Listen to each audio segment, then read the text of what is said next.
It's gonna be the bridge!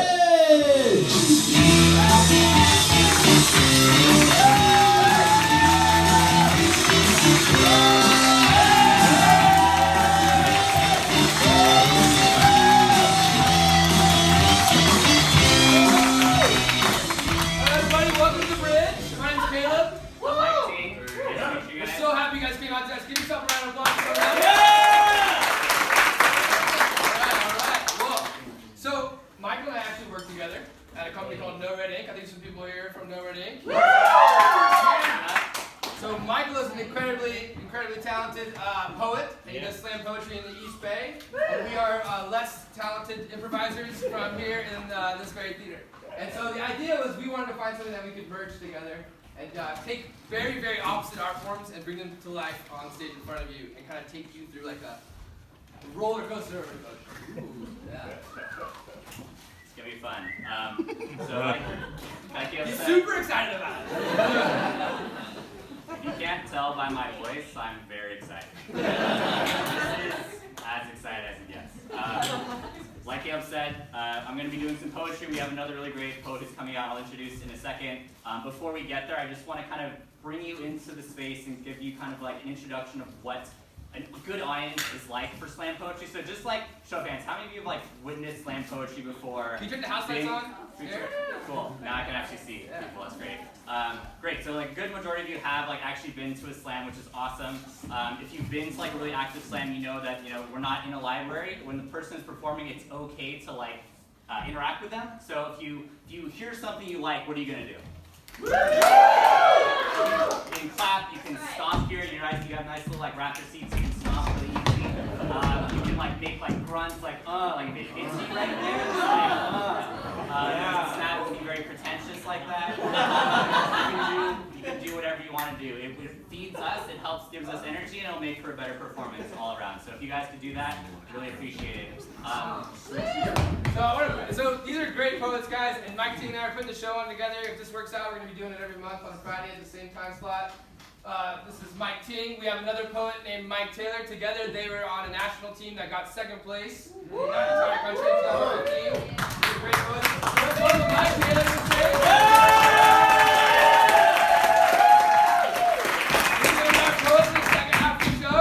And I'm super excited to do some improv with a lot of my favorite players in end games. Let's welcome to the stage Gary, everybody.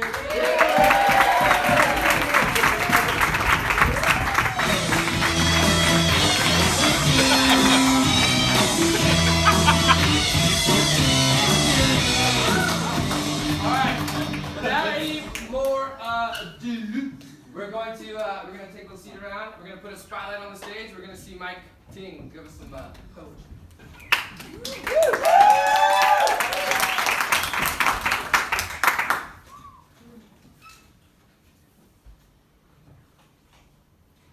In light of Sean Spicer's alternative facts about the inauguration, here are some alternative facts about myself.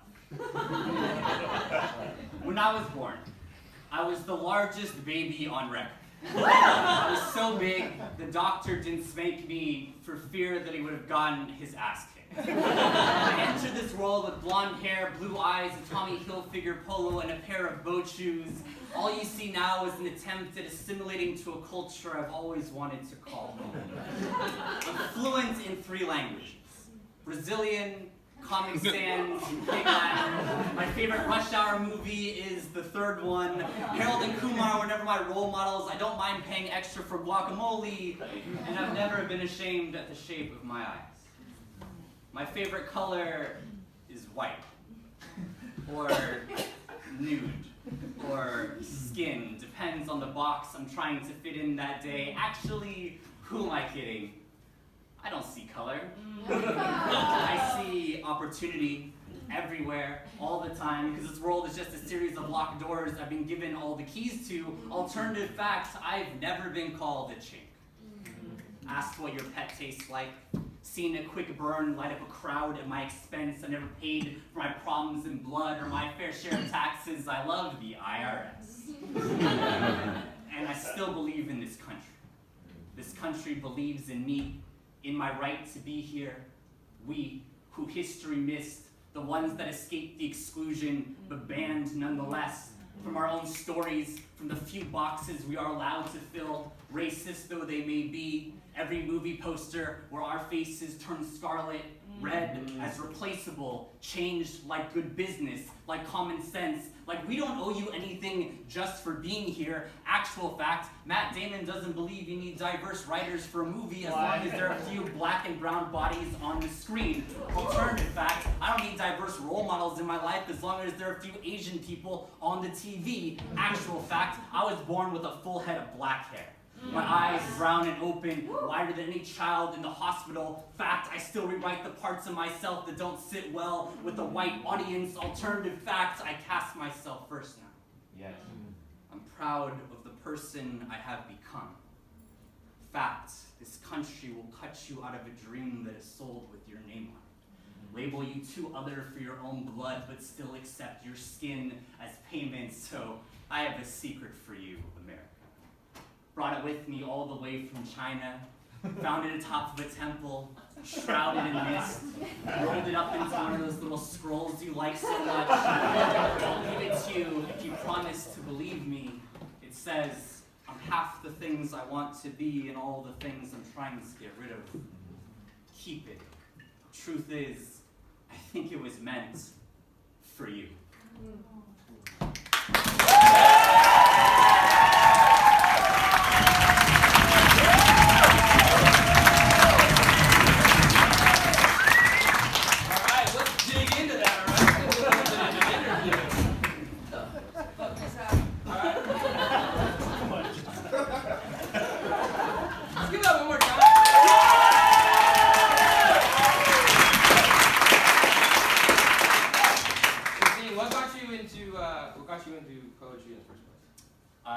I always liked poetry. Like back in the day, I was the kid who was really drawn to like learning about Shakespeare in class. I even took it in high school as like my senior year class, whereas like all the other kids were taking lit through film, which was this like easy class. Right? Yeah. Basically, I think they watched like all 3 Matrix movies. But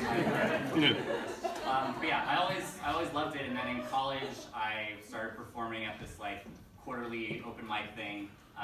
And started like doing actual live spoken word performances, got good reception, and just kind of ran with it from there. That's awesome.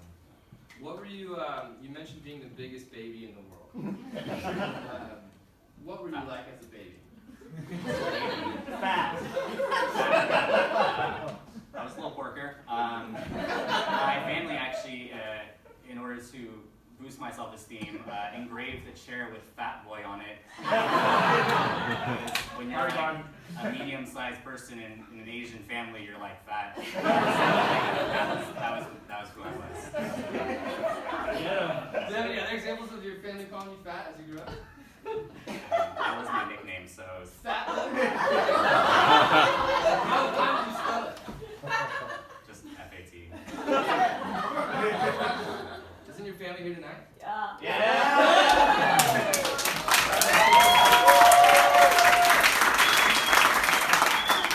Do you think that kind of humiliation really drove you into art?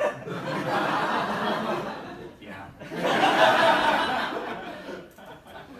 So you talked about like profiling and stuff a lot. I'm wondering, like in the poetry community, do you ever feel, you know, like put in a box because you're an Asian performer? What's funny about that is like I only really started writing like what I thought were like Asian poems over the last like 2-3 years. Like my teammate Mike was on the team with me when I wrote like my first Asian poem. But then I realized later, like, all the poems I write are Asian poems. I create is Asian. But sometimes in slam, there's like a tendency to like want people to talk about certain things. But I tend to try to break away from that as much as possible. What are your like favorite kind of poems to write? I write just like about like I like to take things that people like are like familiar with and then like put a different perspective on it. Like I wrote a poem, like a Dragon Ball Z poem. So Dragon Ball Z. There we go, people. I wrote about how like growing up, I thought it was awesome that like Super Saiyans and shit. But then like later on, I was like, why is it that an Asian person goes to like can only power up when he gets blonde hair and blue eyes?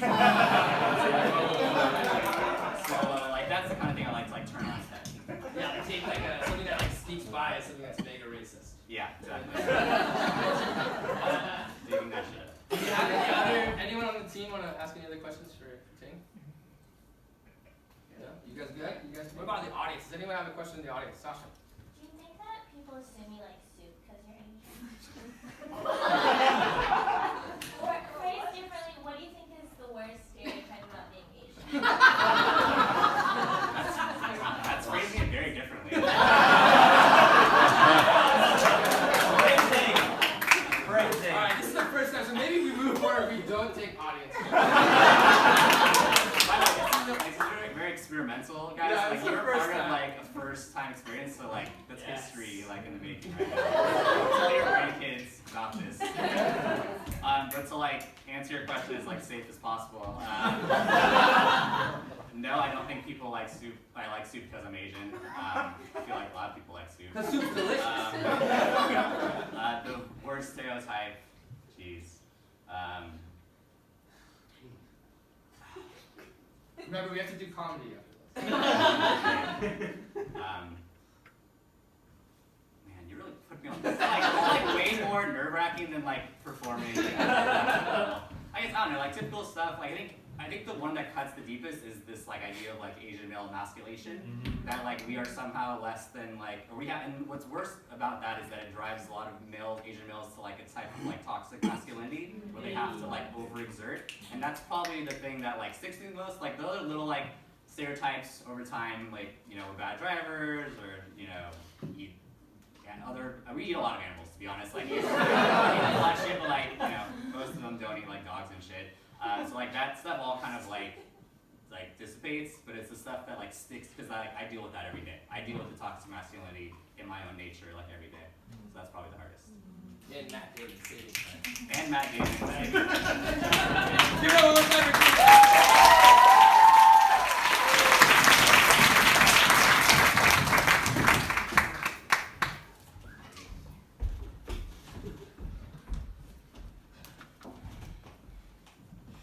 I'm not going back in that delivery room. I don't blame you. That baby's gonna beat me up. That's gross. Did you see the way that he grabbed my hand when I went to try to deliver it? I thought it was gonna pull me into the womb. I do not blame you, okay? Do you need a towel? Yeah, I need a towel. I need a freaking drink. And I need someone to come put me to bed. Doctor. Are you The okay? baby is taking the whole room hostage. I shouldn't have let you in. I shouldn't have let you in there. Even Dr. Nobody except you. She's taking the doc. No, please don't. Oh my God, it's behind you. Don't worry, Oh my God, the baby's right there. God, you're joking, right? No, he's right Don't tell me that's the biggest strip. No! I'm so sorry. Hey, when stuff? It's already talking. Let him kill me, just save yourself. I got my umbilical cord wrapped so tight around this guy's throat. It's really gross. I'm so sorry. This was just, you were just trying to find out if you wanted to be a doctor. I definitely don't.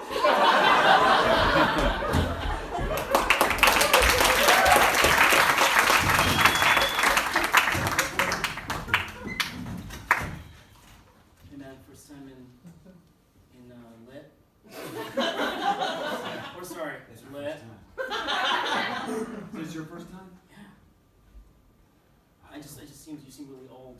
It seemed like maybe you retook some classes. I just figured maybe this was one of those classes. 30. 30 years old. So you're old. That's not This is college. I was in the Peace Corps. I built houses for 5 years. What did you do? Not old. Shut up. Let's watch The Matrix. Hey, teach before we get started.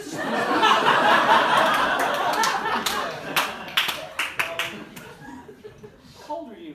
I'm 48. How old do you think I am? Is everyone playing this game? Just, 38. I mean, relative to me and probably everyone else in this class, I think you're still old? 30. I was in the Peace Corps. You keep saying you were in the Peace Corps. I don't feel like that makes you, if anything, that makes you seem older. I'm trying to tell you that I made good use of my time, okay? That's what I've been doing for the last 10 years. I built a bunch of houses. A lot of them, just me. Just me. What? Yeah, I built them solo. What's happening right now? His hands, man. You look like 50. Yeah, I feel like all that work you put in, you're not aging well. What have you been doing for the last 5 years? Well, if I subtract 5 from where I'm right now, that would have been, I don't know, 6th or 7th or 8th or 9th grade. Yeah, one of those. Okay, maybe I'll just drop out of the class. Also, where are the other students? It's a huge lecture hall. We're gonna watch The Matrix. I don't even know if that's literature. I guess there's a lot of complex concepts in the Matrix. Yeah. Yes, anything can be literature if you make it. Oh, No, we're not making anything, man. We're just taking what's already there and yeah, that's how we're doing it.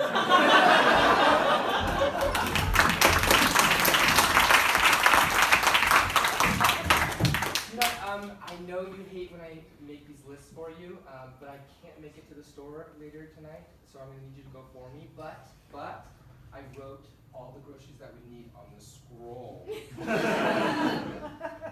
thought that would make it better for you. Like it's a little adventure. Yes, but that scroll's enormous. Yeah, there's a lot of things. I've been busy.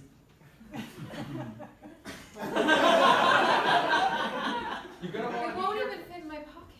Well, you're not supposed to. You're supposed to use the sling I have there, and you sling it around your shoulder. You're gonna need this sword as well.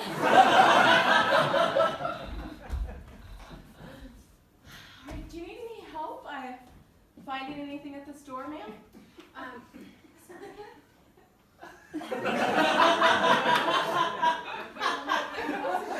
We need tampons. My wife sent me to get tampons. And wrote it on this enormous scroll. Ooh, this is fun. This is an adventure. Okay, what else is on the list? That's the only I thing on never. the Oh, wow. Wow. Such pomp circumstance. I never get to help anybody. I always ask, do you need any help? And everybody knows what they're doing here. Let's go find them. Let's go find those tampons.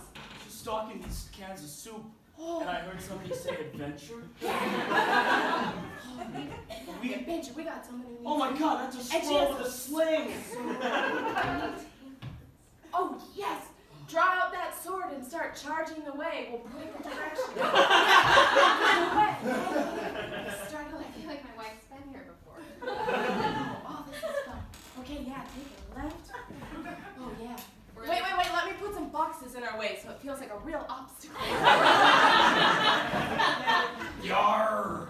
Oh, We were just stocking the cosmetics. Just looking for some eye makeup, you know, the Friday night thing.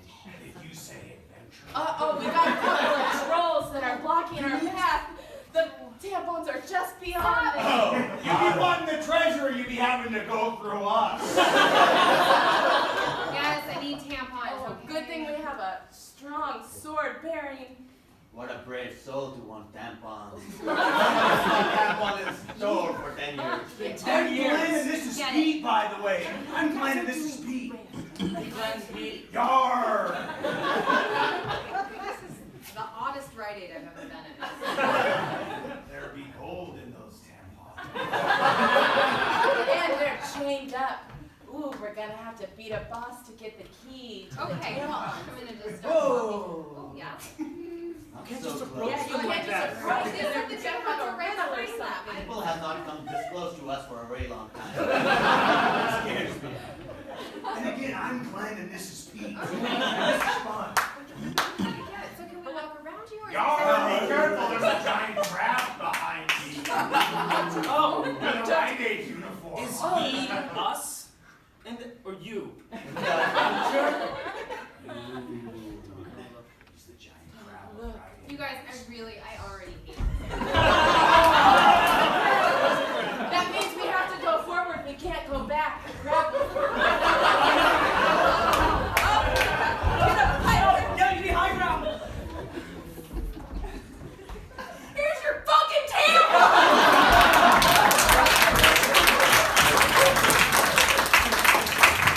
Don't sit in that chair. That's Fat Boy's chair.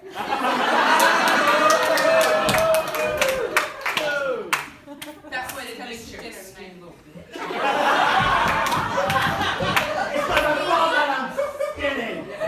We'll cook you up some steamed vegetables. Skinny Michael. Sit down, Skinny Michael. You know what? I'm gonna sit on the fat boy's chair.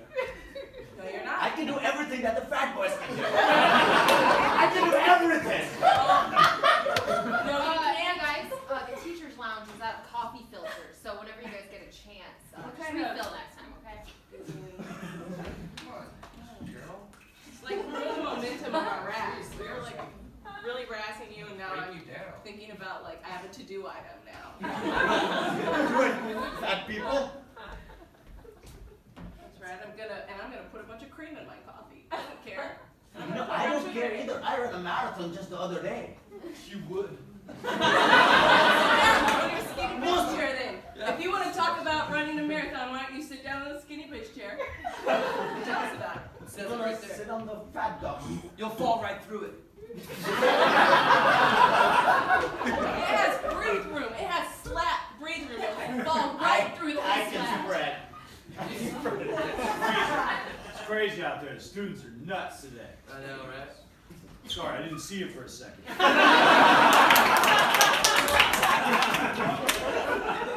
You saw me. No, I didn't know you were there. Sometimes when you stand to the side, Yeah. you're just invisible. I thought two people were in this room. You're basically two-dimensional. Yeah, what's wrong with that? It's not three.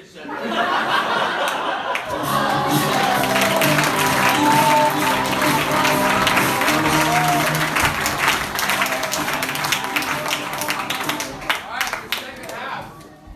How are we doing tonight? How are we doing?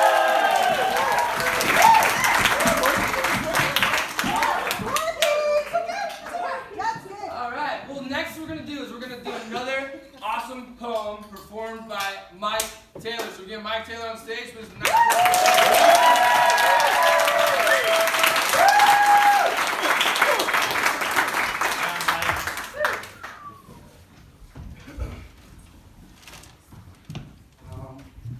I'm gonna just do a poem. I'm not gonna talk about it. Yeah. It's August. The sun is drowning on the horizon. We're sitting across from each other in a coffee shop. My girlfriend tells me, it's okay. You're the most optimistic person I know. She does not know what this means. Optimism is not seeing the glass half full. It's sitting in a burning building, not believing the flames will creep over to you. It's falling asleep warm and toasty while support beams melt over the exit routes. Optimism isn't a glass at all. It's a child sitting in the front row of a magic show volunteering to be cut in half. It's not questioning the illusion. It's believing she's not sleeping with anyone else after her disappearing act over the weekend. It's getting burned until you learn to become a candle. My girlfriend knew this was over long before I did. But positive thinking doesn't own any more than one egg basket. Doesn't carry enough lifeboats to hold all of your defeat. Optimism is fear. It's being scared to face the obvious. She says, more people should be optimistic like me. And deep down, I want to believe her because I know optimism. It speeds solo in a carpool lane. It attaches a motor to metal wings, then sets up ramps on a cliffside. It awaits a grand comeback in the fourth quarter. Hope can't be held down by reason or gravity. And I'm sitting in this coffee shop begging her not to float away, holding on to her kite string in a storm. Optimism doesn't know it, it just let go. After 4 years in one plan and our plan, and looking on the bright side, misses all the foreshadowing.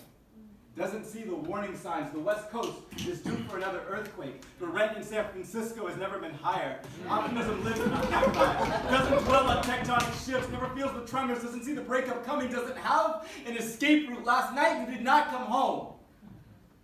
Optimism doesn't ask who you stayed with. In California, we're just so delusional, optimistic. Scientists say the sea level is rising around the coastlines. Optimism splashes in the waves, calls global warming a Loch Ness monster, does not believe in monsters, but somehow still believes in you. My girlfriend left that coffee shop last August. Optimism is still saving her seat, waiting for a grand comeback, keeps pitching its own arm. When you die in a dream, you wake up, right? You snap out of it. Desperation scans the rocks at the bottom of cliff sides, just looking for an alarm clock. Volunteers to be cut in half, or into as many pieces as it takes to be something that you still want. There is no half glass, just a whole problem. It's a little boy blowing bubbles up a soap jar, watching them take to the sky. Optimism loves bubbles. Whether it's a stock market or housing, thinks we can build a home out of trying our best when our plane has lost an engine and is spiraling downward and you have already parachuted out to safety. Optimism is still sitting down, looking out at the horizon, asking, have you ever seen a sunset like this?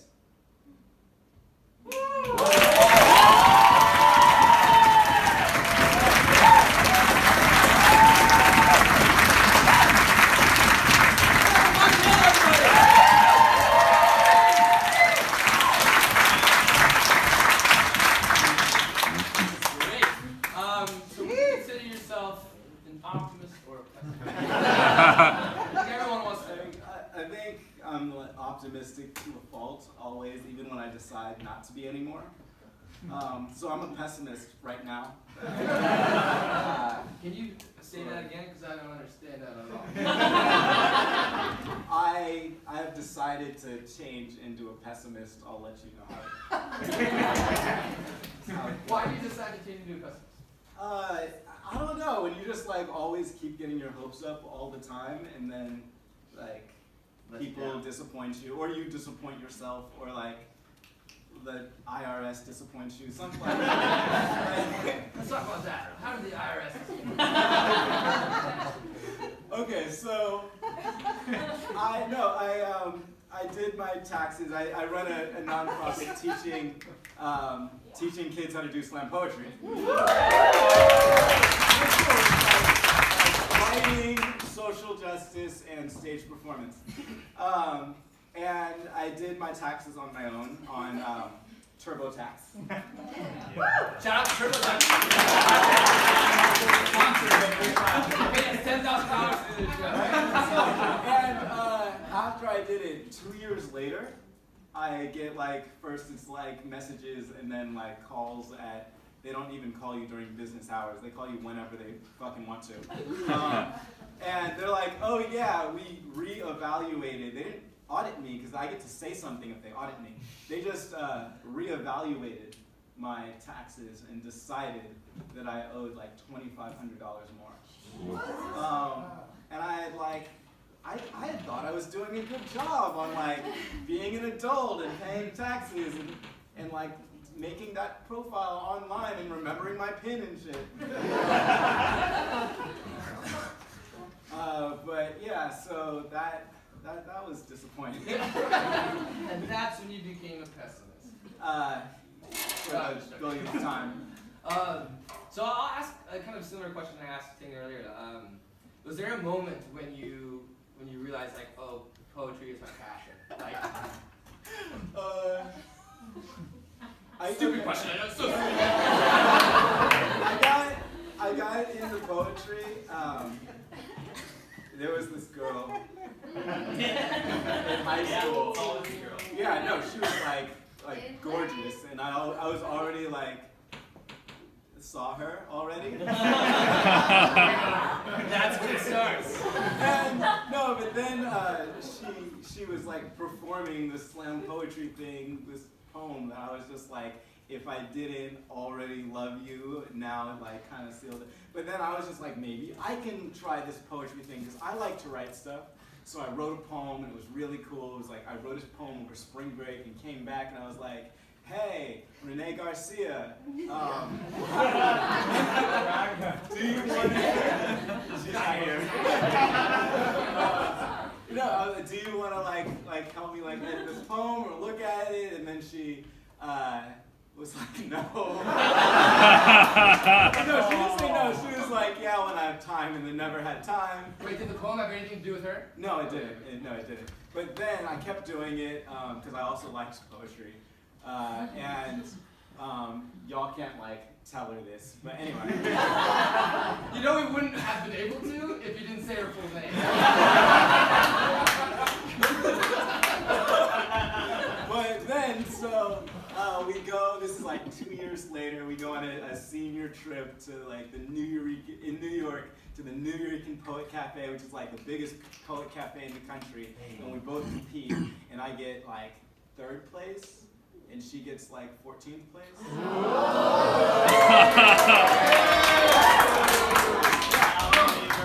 And then she signed my yearbook, like, oh my gosh, you're such an amazing poet, keep writing, blah, blah, blah. And like, I'll edit with you now. No, she actually, I saw her, I had my 10-year high school reunion a week ago, or last weekend, and she was there, and she was like, a kid now, and it's crazy. And she's like married to this dude that kind of looks like me, except he's like bigger and like bigger, stronger version of you. yeah. If I drink like a few more protein shakes, it could. That's how you get buzzed, ladies. Drink protein shakes. Any questions for Mike? I'm scared to ask the audience again. Any questions? No? Let's throw it out to the audience. Anyone have a question? Yes. This isn't a funny question. I'm just curious. It sounds Good. like to you, being naive and being optimistic are one and the same. Can you comment on that? Being naive Is exactly what you described. is exactly like being optimistic, but you usually describe younger people as naive, like they have no excuse. So when you're older and still naive, then they just call you optimistic. You don't get like 65-year-old people. You don't call them naive. Like you're so naive. No. So to you, it is an insult to be called optimistic. It's not. It isn't. I'm It not has disagreeing. been. I'm just asking. I mean, people. It's a quality that's a double-edged sword. Because you like want so much, but then it's also like, dude, you're okay. So people are like. Another thing I talk a lot about is social justice. So, like the chick that shot somebody through a car window at a police stop now just got hired again as an officer that's also still on the... I feel like if you shoot somebody, like, who is just like, I believe in you still protecting us, that they're going to give you, like, another job doing the same thing. Like, What are they protecting? All right, now let's do some comedy.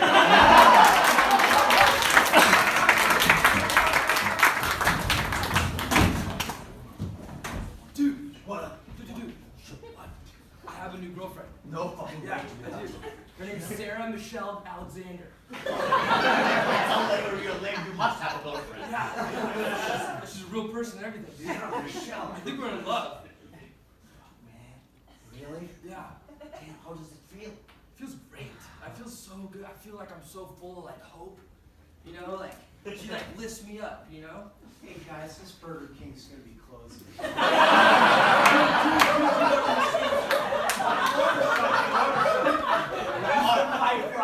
You still have the 10 chicken nuggets? You want 5 orders of fries? Yes. Alright, you better eat all of them. On me, you're in love like you, buddy.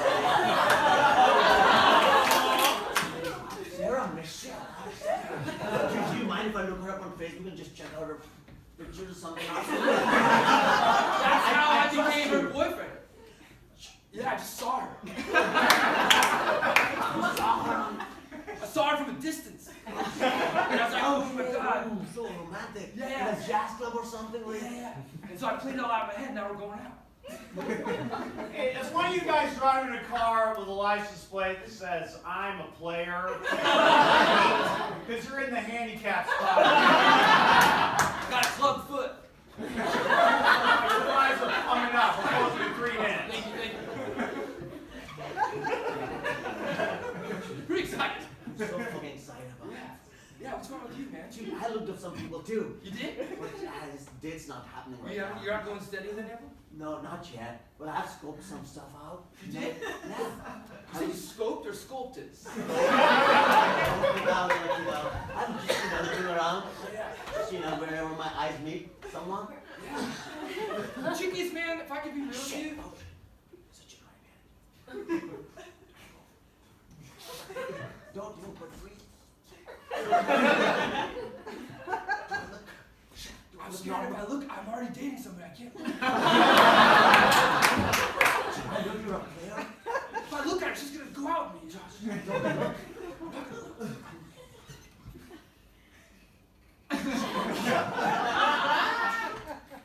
She like a mirror. If I see her through a mirror, I don't. Get a good look, losers. This is my girlfriend.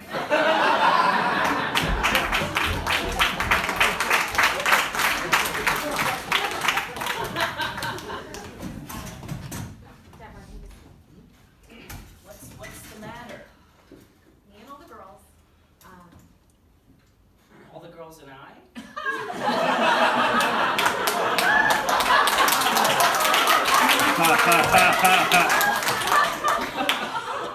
I mean, I'm not sure. That's what I was. Maybe it is. I don't know. Anyway, what were you gonna tell me? I kind of pulled the short straw on this one, okay? That's why I have to talk to you. Okay. We're all concerned because you keep dating these guys and you're acquiring all their hobbies. Okay? Maybe I like English literature. You can't even say it. He's got climbing gloves. You took like one class with that guy. I climbed once. Okay, I climbed once, but I still climbed. Deborah, you're putting so much money into these hobbies with these guys. I feel like I'm at the point where I've had so many hobbies that that's my hobby. Hobbies. When you're running into you want to come to the chess club later? Yeah. Okay. I just managed.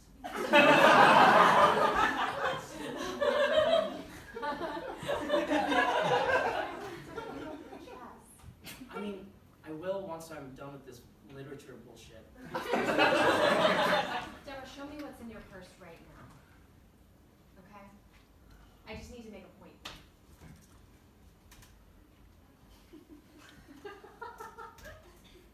Ring, ring. Ring, ring. This is the IRS. We're reevaluating here right now. Where'd all your money go? It's 3 a.m. We're reevaluating you right now. We can call you whenever we want. It's I'm checking out I'm spying on those people that you told me. Good, good. That good time with a friend. You should call her now. Perfect. That iron is hot. Attack. It's like 3 a.m. probably. I'll call her right now. Just do it. Like, you don't even know much about these guys, okay? Hang up the phone. Don't hang up. Deborah, just put it up. They do these, There's a bomb in your purse. I'm sorry, did you say this is the IRS? Yes. What? Oh my god. That's right. My friend's been spying on you outside. Mr. IRS guy, What are you this is saying? very important. This is so important. I don't know what's happening. I don't have time for your bullshit right now, alright? What do you want? Take the bomb out of your purse. Put $2,500 in the purse. Dude, I put a real bomb in there. He's gonna be the end off. And she thinks you just like playing chess. What a freak. You gotta help her out. Well, I mean, yeah, $2,500. We work for the IRS and we are mean people, and we work for the government and we help people in some way. But we don't kill people, right?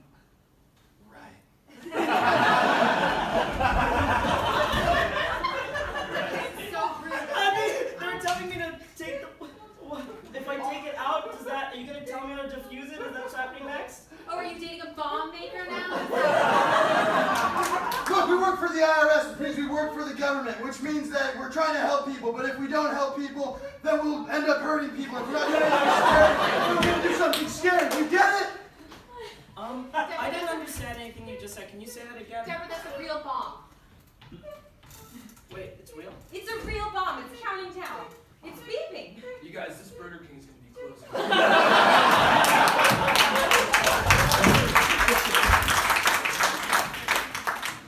Hey, how you liking the reunion? Pretty fun, huh? You probably don't recognize me. Chris Hawkins? Fucking ripped now.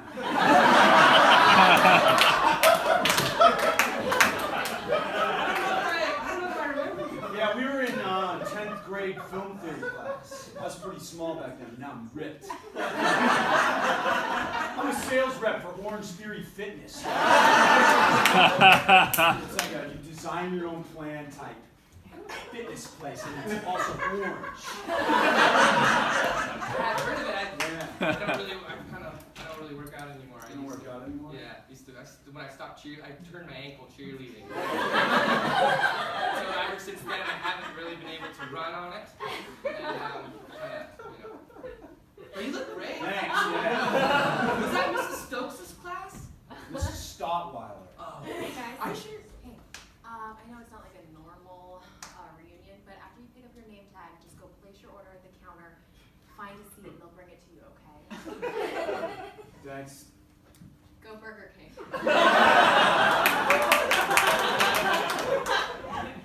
Just so you guys know, this Burger King is going to be open all night.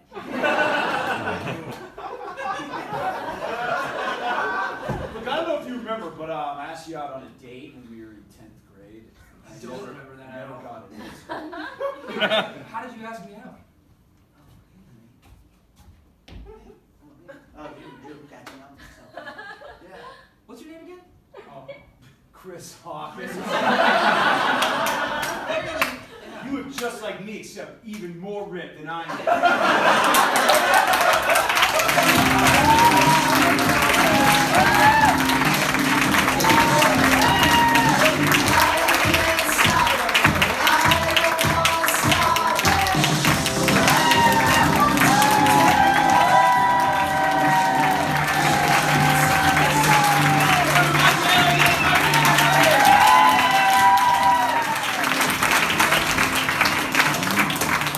So this has been an 10 days improv production. We have classes I think like 6 nights a week, or shows like 5 nights a week. If you guys want to come do this, check out the website. But this has been The Bridge.